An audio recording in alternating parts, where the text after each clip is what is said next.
Hello and welcome. In today's episode, I'm going to go over all the financials and all the nitty-gritty stuff, and I'm going to show you how to do this for $265 a month. If you watched the channel and if you saw the previous episode, you know that it took me $78,000 to build this little house, and that includes land, all the permits, fees, government, everything, and all the utility connections. So the build was 78 grand and it sold for 95,000. Here's my settlement statement if you're curious. So I made a little bit over $10,000 on this little house. And now let's talk about how to get this house to 265 bucks a month. So I'm going to pause on this video here, this picture here for a second, so you can have a closer look at it. So the house was $78,000, and if we bought cheaper land, I could have saved another $10,000 off of it. If you're curious of any of these videos, take a look through the channel. I have everything documented. So if we saved $10,000 off the land, we're down to $68,000. If I didn't have to do any kind of tree removal or grading, that would have saved me also another $4,000, and I have that episode as well. Since if this house was built on a nice flat piece of land where no grading, no tree removal, you can do a slab foundation. So I could have done that instead of the crawl space that I did, because the crawl space was more expensive because this house was on a little bit of a hill, which is actually a bonus for the water to go away from the house, which is very good, but it is more expensive. So the slab foundation would have been $3,500 cheaper. So minus that 4 and 35, now we're down to $60,500. Since this would be on a slab foundation, if we're saving money, the floor system is non-existent, and I made that out of 2x10s with 12 inches on center. I wanted my floor to be a little bit more sturdier than the 16 inches on center. So that saves us another $2,000. So now we're back to $58,500. Since the crawl space doesn't exist, if we're going with a slab foundation, we're saving another $1,000 or so on insulation, because I actually put R30 insulation in the crawl space, which is more than double than what is required. I just like to over-insulate my homes. That's just what I do. I did the same thing for the exterior walls, the roof, and also I put triple pane windows, as you know, in this little cabin. So the insulation saves us $1,000. So that brings us down to $57,500. And then the deck we can delete, since you're walking out right into the grass if the house is on a slab foundation, so you don't need to elevate the deck. So that saves us another $2,000. So we're down to $55,000 and $500. So if you take that $55,000 and $500, you get a loan at the bank for 4%, which is the current interest rates, with a 30-year fixed mortgage. That is at $265 a month. So you basically have a little house, little slice of heaven of your own for literally a car payment, and then a very cheap car at that, because it's $265 a month. And this is why I love what I do. I absolutely love what I do. I have some good comments because of this, and I have some bad comments, but I'm concentrating on the good stuff. The little house is little because it's 448 square feet, so it's not a big house. But if you looked at the videos and you looked at the pictures, you know that I left both sides of the house open. So if you ever want to build a garage, or maybe one of the garage apartments, or if you want to put a storage shed, a big shed to the right of the house or to the left, you have options on both sides of the house. And even the septic tank I upgraded. Even though this is a 1-bedroom cabin, I actually put in an upgraded 2-bedroom septic tank just for expansion for the future.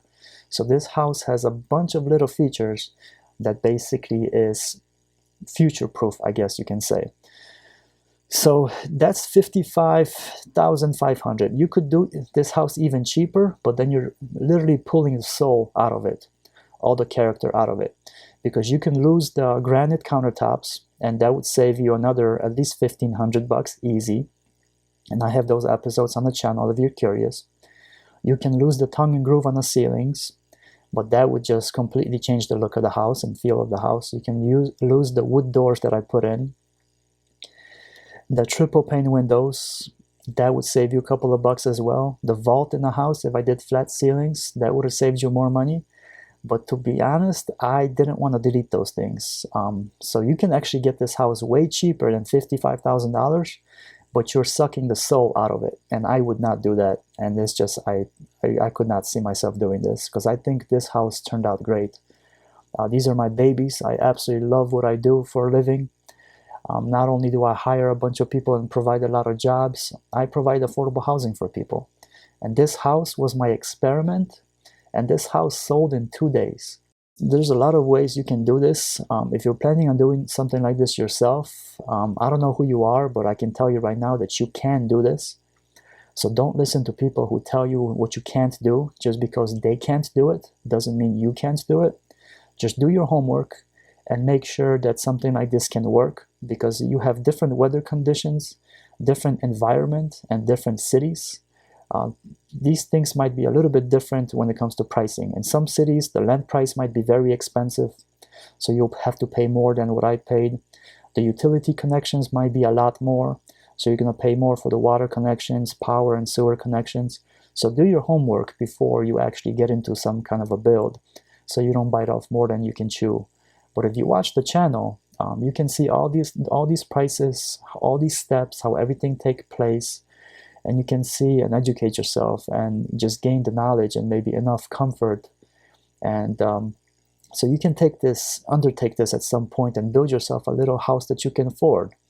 And this is absolutely why I love what I do, because not only do I help people in real life and on many levels, my channel is helping people to shed some light and see how the construction industry really works and how much this stuff really costs. And as they say in real estate, location, location, location, you will have different prices and different things to contend with once you decide to build wherever area you pick. So just keep that in mind. So do your homework. But in North Carolina and in Georgia, I can do this without a problem, just the way you see it here. And my toughest part is to find land where I can build so small, because a lot of cities and a lot of subdivisions do not want you to build small, because they want more tax revenue out of bigger homes. And there's a lot of criteria that will not allow you to build small. So this is my biggest challenge of building these small homes. It's just not many places where I can do it. So it's not easy, and this is the reason why I paid more for this lot than I could have if I built a different house that was maybe 800 square feet or 900 square feet. But this was my experiment. I wanted to see if there's a market for it. And at 2 days that it took to sell, I think there is a market for it. And I actually had an unbelievable interest in this, which I was honestly surprised. I had one offer that was actually above the $95,000, but the person couldn't get financing. They couldn't get qualified for a loan. So that fell through. And then the backup offer was full price, and that person got financed and everything was successful. So there is a market for it. I love these little homes. I wish there was more competition where more people would build these homes so people can afford to have small homes, because not everybody wants a big house. And for older folks, for retired folks on retirement income, limited fixed income Social Security, or first-time home buyers, if you have young people nowadays which are struggling to afford anything because everything is so expensive. The median expense for a house nowadays in this country as of March of 2019 was like $354,000. And that mortgage is like $1,600 a month. And that's just the mortgage if you finance the whole thing. I mean, we all know that there's a lot more that comes to expenses with a big house. Bigger tax bill, bigger utility bills. There's a lot more that go in money-wise into a bigger house. So younger people can't really afford all these big homes. And who wants a mortgage that is for $300,000, $400,000, $500,000, $600,000? I definitely didn't want it. And that's the reason why I moved out of my old place where I used to live in Chicago. I just could not afford to live there. And I did not want to mortgage my life for the next 30 years at $1,600 or higher. That's the reason why I decided to move. So that's enough babbling. If you want to know anything else, feel free to ask. The next episode will also be interesting. I'll show you how I designed these homes. And as I said, feel free to ask. If you like this kind of stuff, maybe share it with people and show them what's really possible out there. It's very doable, but it comes with a sacrifice. You might have to move. So thank you very much for watching, guys. Take care, and I'll see you in the next episode.